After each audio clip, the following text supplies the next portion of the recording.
Саламатсыздар, урматтуу биздин катнашчылар. Бүгүн сиздер менен спермограмма анализ жөнүндө кеп кылмакчыбыз. Спермограмманын эң негизги эки бузулушу болот.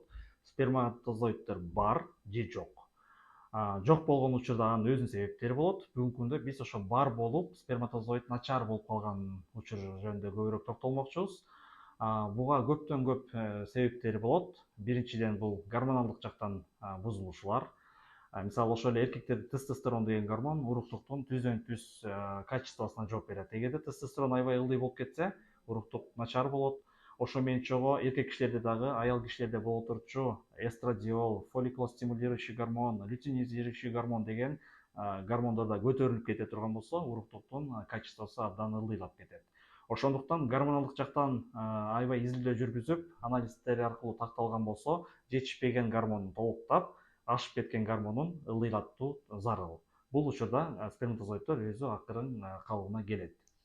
Экинчиси, бул наследственный фактор аркылуу келген бузулуштар. Ал жактан баягы медицина чынында келгенде алсыз, эчтеке кыла албайт. Бирок ошо менен чогуу жетишпеген элементтерди, витаминдерди кошумча жазып, сперматозоиддордун канча бир деңгээлге чейин көтөрүлсө болот.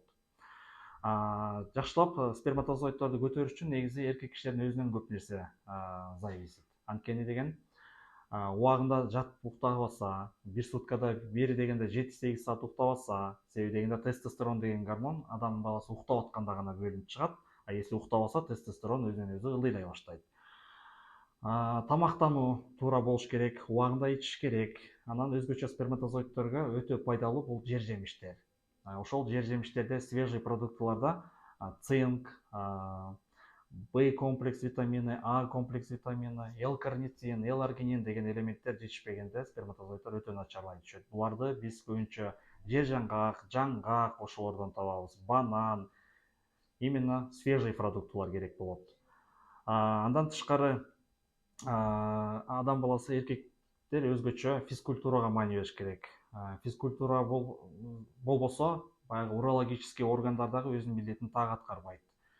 Постоянно отуруп жашап, отуруп иштеп, отуруп машина менен эле барып келип, кыймыл жок болгондо органы малоотаза деп коет, ошол эле простата, андан тышкары дагы везикулярный железа, ошолордун кан алмашуусу начарлап, алар түздөн түз уруктуктун начарлашына алып келет. Ошондуктан биринчиден физкультура, туура тамактануу, анан регулярдуу түрдө жыныстык кошулуу болуп туруш керек. Канча сперма көп чыгып турса, ошончо сперматозоиддун качествосу жакшы болот.